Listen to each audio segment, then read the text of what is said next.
నమస్కారం. ఇది సంగతికి స్వాగతం. నష్టాల సాగు, కష్టాల జీవితం. అన్నదాతల గురించి చెప్పుకోవాలంటే ఈ రెండు ముక్కలు చాలు. వ్యవసాయంతో ఆనందంగా ఉన్నామని ఏ రైతు చెప్పుకునే పరిస్థితి లేదు. అడుగడుగునా ఎదురు దెబ్బలే. వ్యవసాయాన్ని నమ్ముకుని వేరే పని చేయలేని నిస్సహాయత అన్నదాతది. మరి కాదంటే తన పొలంలోనే వ్యవసాయ కూలీగా చేరాల్సిన పరిస్థితి. భూమి యజమానుల పరిస్థితి ఇలా ఉంటే ఇక ఆ భూమి కౌలుకు తీసుకుని వ్యవసాయం చేసే రైతుల పరిస్థితి ఇంకెలా ఉంటుందో ఊహించవచ్చు. భూ యజమానికి బ్యాంకు రుణాలు, రుణమాఫీలు, బీమా రూపంలో పరిహారమైనా వస్తాయి, కానీ కౌలు రైతులకు ఇవేవి అందవు. వారి కష్టమే వారికి మిగులు. ప్రభుత్వ పథకాల పరిధిలోకి రారు. ఒకవేళ వచ్చినా అవి వారి వరకు చేరవు. ఆర్భాటంగా ప్రవేశపెట్టిన కౌలుదారీ చట్టం అమల్లో దెబ్బతింటోంది. చట్టంలోని లోపభూయిష్టమైన విధానాలు వీరికి గొడ్డలిపెట్టులా మారాయి. కనీసం కౌలు గుర్తింపు కార్డులు కూడా అందని దురవస్థ నెలకొందంటే పరిస్థితి ఎలా ఉందో అర్థమవుతుంది. భూ యజమాని కౌలు రైతుల మధ్య సయోధ్య కుదిర్చి కౌలుదారుకు న్యాయం చేయాల్సిన అధికారులు తమకు పట్టని వ్యవహారంగా భావిస్తున్నారు. కౌలు సేద్యం ఊబిలో నుంచి బయటపడలేక, అందులో ఇమడలేక కౌలు రైతుల బాధలు వర్ణనాతీతం.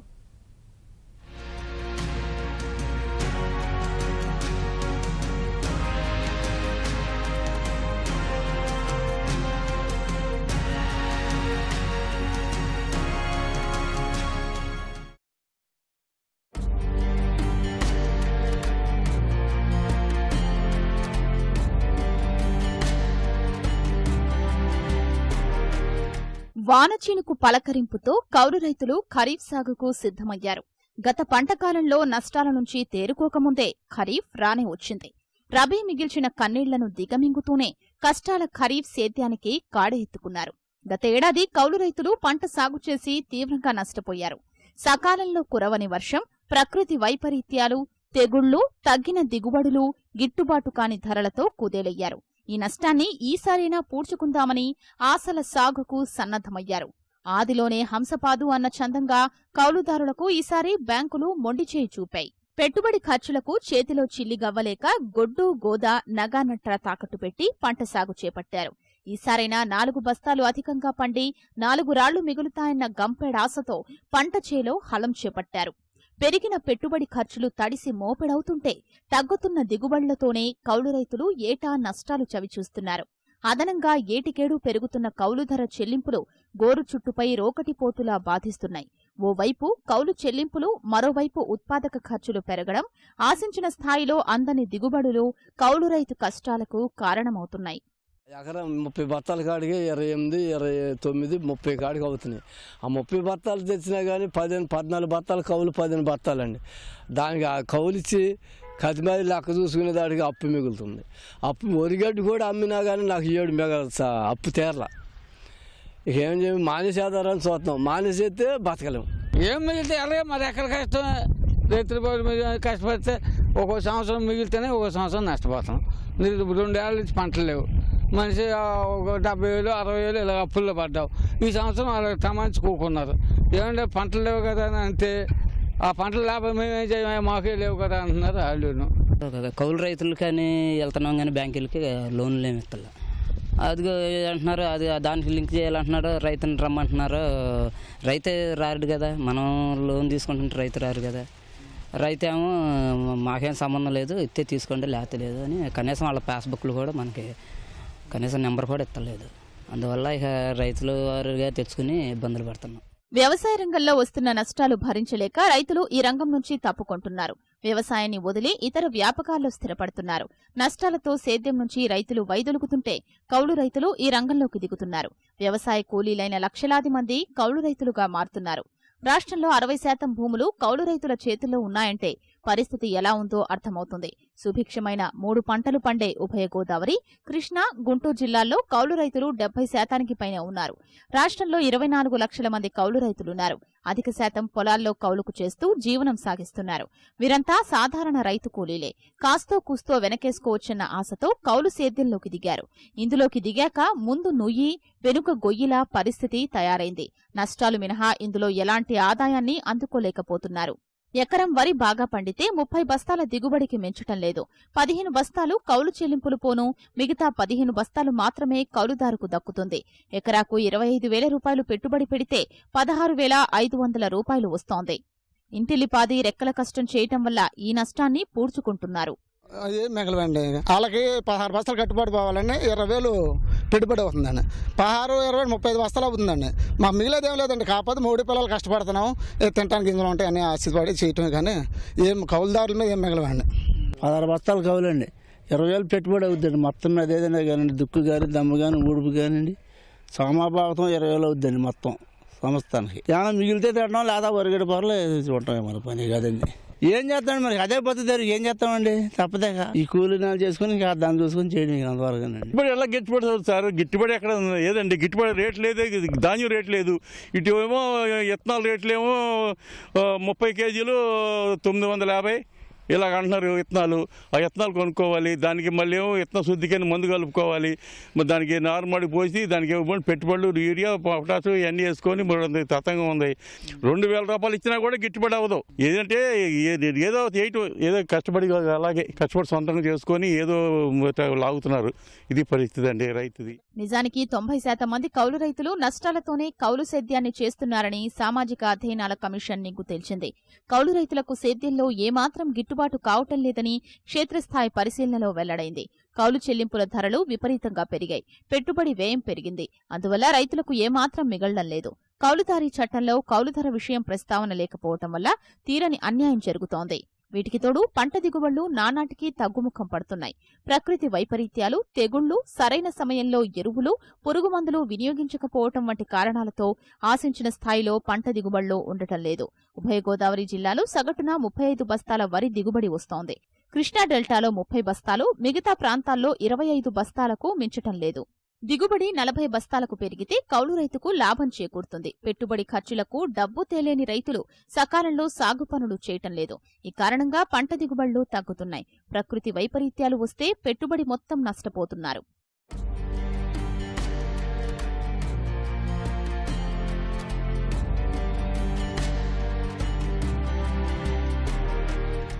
ప్రకృతి వైపరీత్యాలతో పంట నష్టపోయినా పెట్టుబడి రాయితీ మాత్రం భూ యజమానికి దక్కుతోంది. ఈ పరిస్థితుల నుంచి కౌలు రైతుల్ని రక్షించాలన్న ఉద్దేశంతో 2011లో భూ ఆధికృత సాగుదారు చట్టం తెచ్చారు. కౌలు రైతుకు న్యాయం చేకూర్చాలన్న లక్ష్యంతో పట్టాలెక్కిన చట్టం కాగితం పులిలా మారింది. లోపభూయిష్టంగా ఉన్న చట్టంలోని అంశాలు కౌలు రైతుకు శరాఘాతమవుతున్నాయి.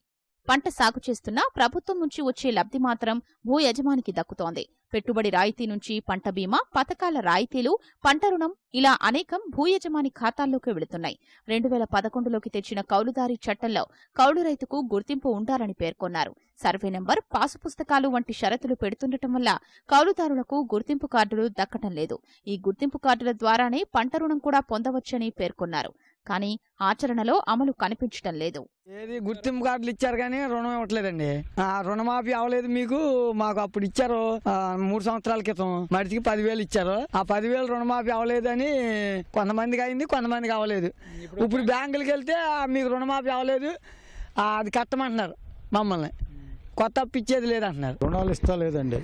రుణాలు మేము కౌలుదారు పొలాలు 20 సంవత్సరాల నుండి చేస్తున్నామండి. మధ్యలో దాలవా సాలవా ఇచ్చినప్పుడు 2 పంటల మీద దానికి సరిపోయేదండి. ఎదరవారికి కూలికి వెళ్ళకోకుండా మన పని కల్పించినట్టుగా తృప్తి పడేవాళ్ళం అండి. ఇప్పుడు అది లేదండి. ఒక్క పంట మీద లేదు. ఇప్పుడు 3 సంవత్సరాల నుంచి నీరు లేదు, నాటు వేయటం లేదు. పాత అప్పులు బాకీ పడిపోయి వడ్డీలు పెరిగిపోయి మేము చాలా ఊబిలో పడి ఉన్నాము. పొలం అయిన లెంబరు అది ఇమ్మంటే ఇస్తాడు, ఆయన ఇవ్వడు కదా, ఆయన ఇవ్వట్లేదు. అది తీసుకెళ్తే కౌలుదారుడి ఆసం సంతకం ఇది ఇక్కడ అదే ఈ లెంబర్ ఏది చేను నెంబర్లు మాకేం తెలితే కట్టుబడి చేసిన వాళ్ళకి అదండి. వాళ్ళు వచ్చి ఎవరు చేస్తున్నారు ఏంటి పొలాన్ని చేయలేని వాళ్ళు చేసుకొని తెలుసుకొని వాళ్ళు ఇవ్వాలి కానీ వాళ్ళ సంతకాలు అవి పెట్టమంటున్నారు. కొంతమందికి లేవండి, చాలా మట్టుగా కొంతమందికి ఉన్నాయి. అదండి. కౌలుదారు చట్టం ప్రకారం ప్రతి కౌలు రైతుకు రుణ అర్హత గుర్తింపు కార్డులు అందించాల్సిందే. ఇందుకోసం సర్వే నంబరు, పట్టాదారు పాసు పుస్తకం వంటి ఆధారాలు ఇవ్వాల్సి ఉంటుంది. చాలా మంది భూ యజమానులు ఇందుకు సమ్మతించకపోవటం వల్ల కౌలు రైతులకు గుర్తింపు కార్డులు అందటం లేదు. రాష్ట్రంలో 11 లక్షల మంది కౌలు రైతులకు గుర్తింపు కార్డులు అందించాలని లక్ష్యంగా పెట్టుకున్నారు. 6 లక్షల మందికి మాత్రం గుర్తింపు కార్డులు అందజేశారు. ఇందులో 3 లక్షల మందికి పైగా పంట రుణం, ఇతర పథకాలు అందటం లేదు. పంట సాగు కోసం నేటికి ప్రైవేటు వడ్డీ వ్యాపారుల్ని ఆశ్రయిస్తున్నారు కౌలు రైతులు. 2-3 రూపాయలకు వడ్డీ చెల్లిస్తూ నష్టపోతున్నారు. బ్యాంకులు రుణాలు ఇవ్వకపోవటం వల్లే ప్రైవేటు వడ్డీ వ్యాపారుల్ని ఆశ్రయించాల్సొస్తోంది. కౌలుదారు రుణ అర్హత గుర్తింపు కార్డులున్నా బ్యాంకులు వీటిని పరిగణలోకి తీసుకోవటం లేదు. సదరు సర్వే నెంబర్లపై రుణాన్ని భూ యజమానికి ఇచ్చామని అంటున్నాయి.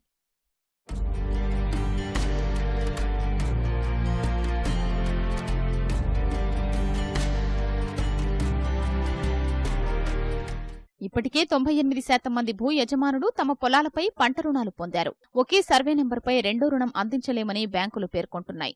రుణార్హత గుర్తింపు కార్డుకు ఎలాంటి పూచీకత్తు లేకుండా ₹1,00,000 ఇవ్వాలన్న రిజర్వ్ బ్యాంక్ నిబంధనలు పాటించడం లేదు. రైతు మిత్ర సంఘాలు జేఎల్జీ గ్రూపులుగా మారితే కౌలుదారులకు రుణమందిస్తామని బ్యాంకులు పేర్కొంటున్నాయి. అయితే ఈ గ్రూపులకు కూడా రుణం అందటం లేదు. పంట రుణం దక్కక కౌలు రైతులు పడుతున్న బాధలు వర్ణనాతీతం.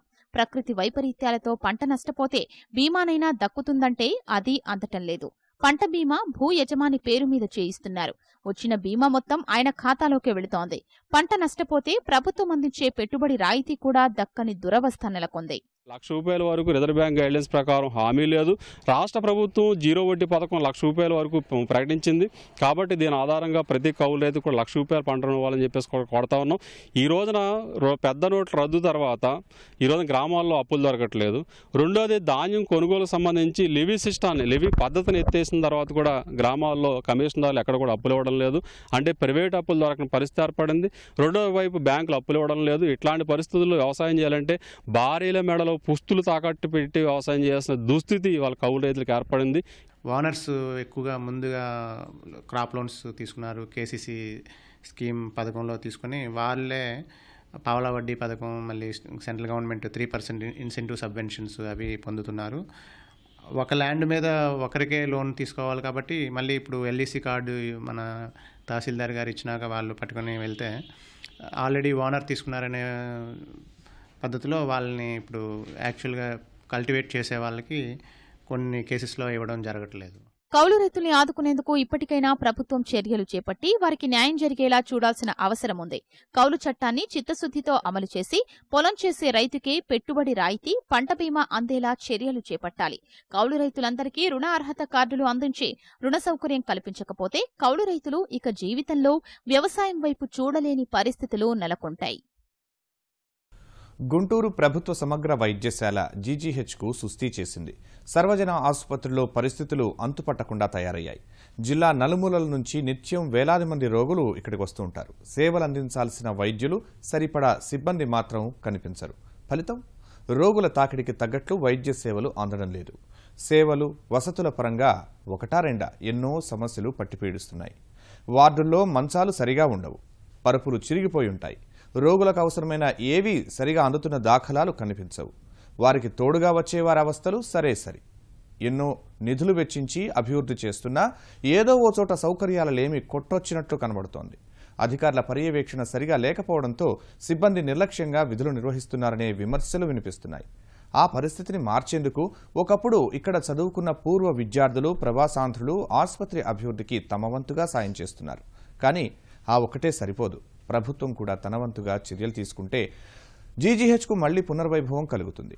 ఆసుపత్రి పేరుకి తగిన రీతిలో అక్కడకు వచ్చేవారికి భరోసా లభిస్తుంది.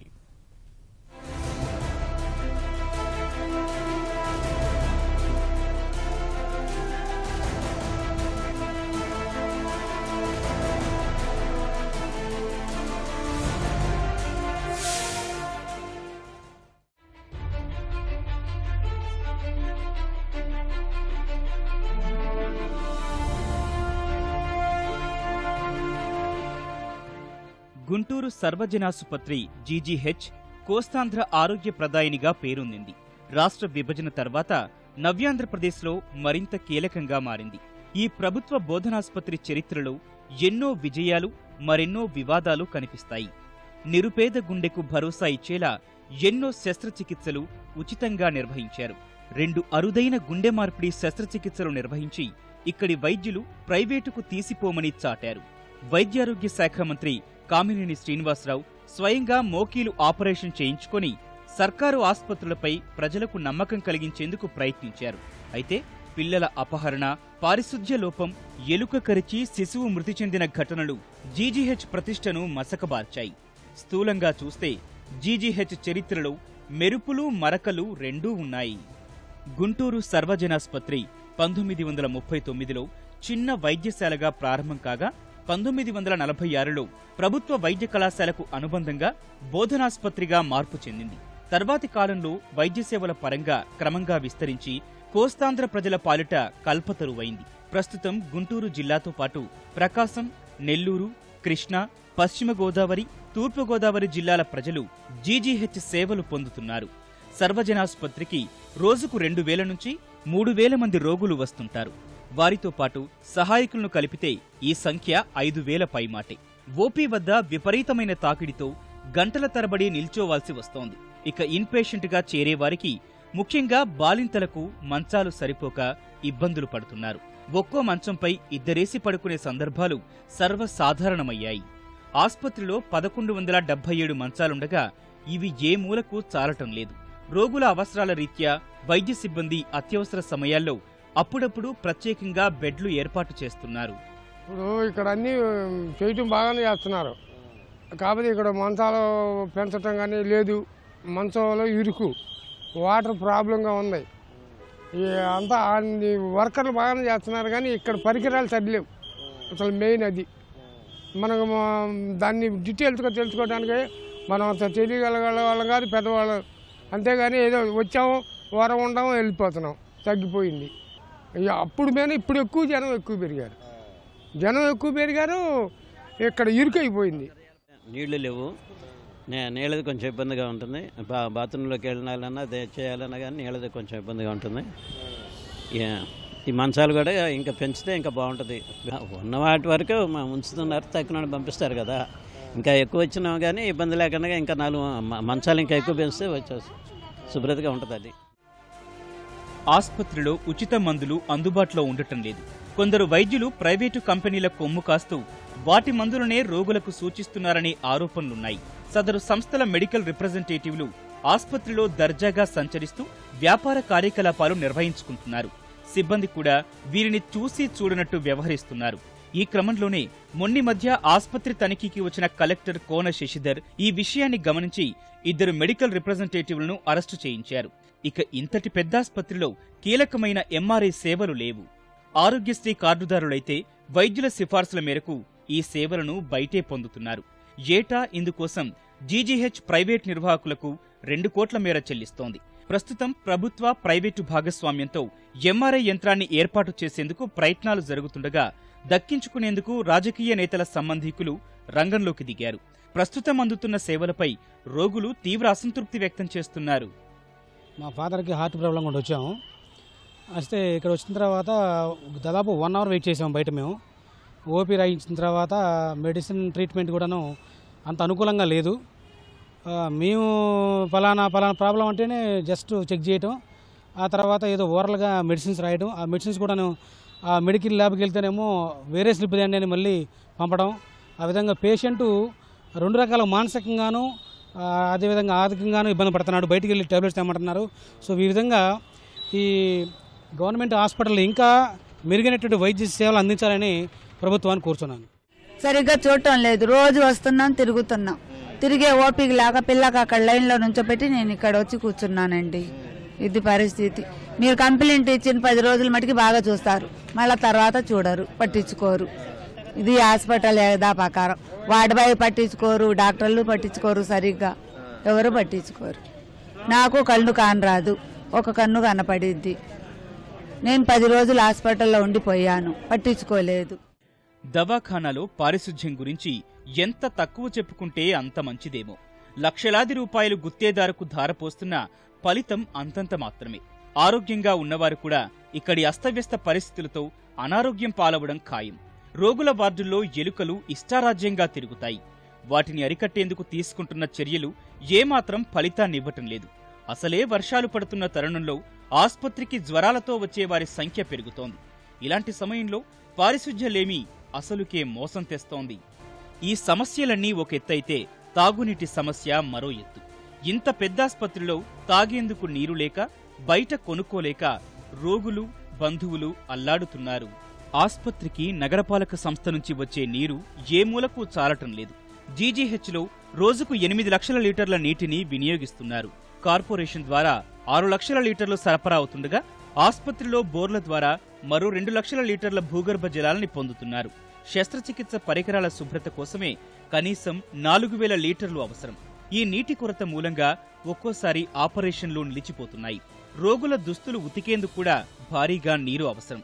కనీసం తాగునీటి సౌకర్యం కూడా ఆస్పత్రి కల్పించలేకపోతోంది. ఆస్పత్రి బయట ప్రైవేటు వ్యక్తులు ఏర్పాటు చేసిన శుద్ధ జలమే వారికి ఆధారంగా మారింది.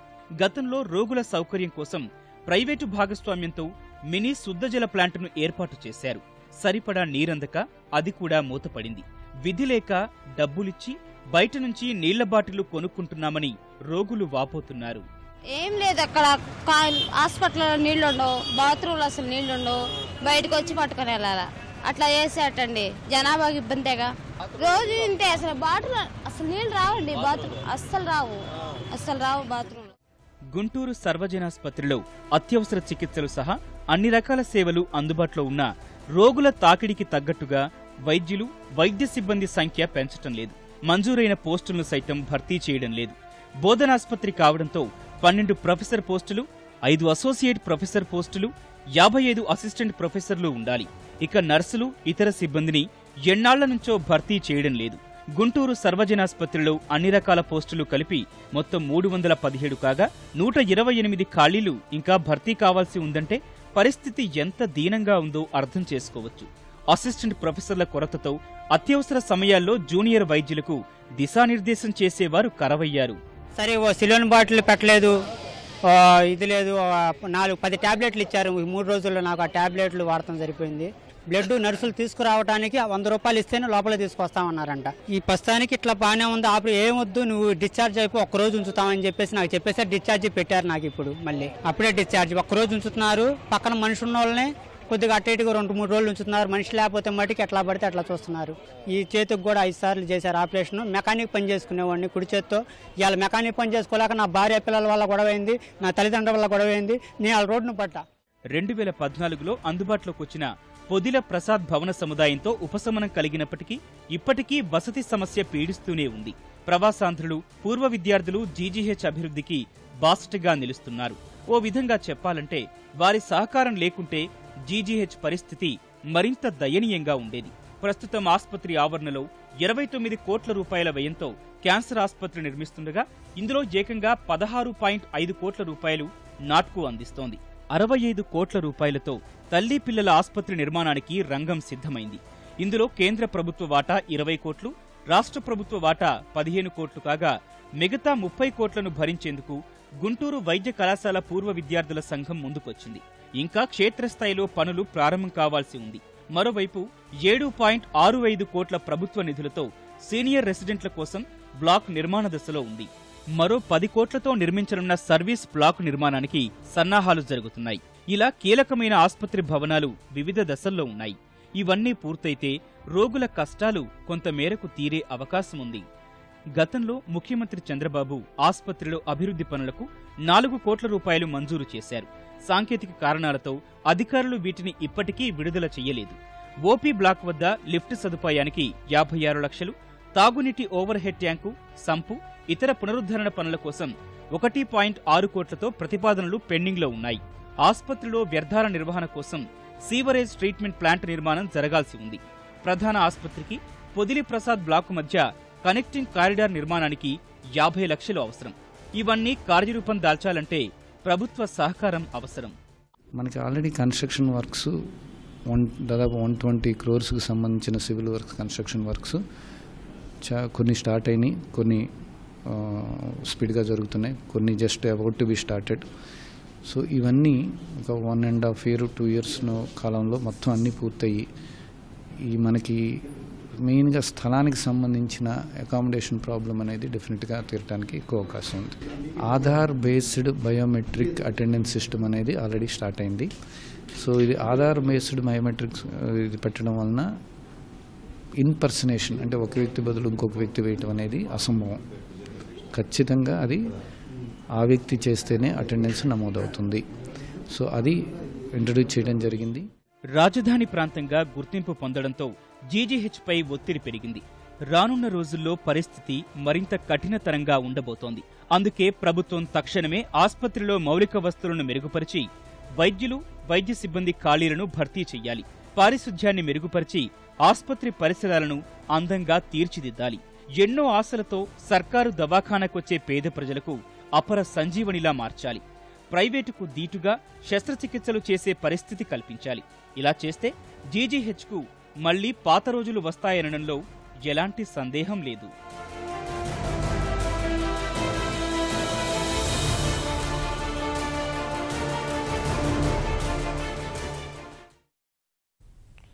మరిన్ని విభిన్న అంశాలతో మరో ఇది సంగతిలో కలుసుకుందాం. నమస్కారం.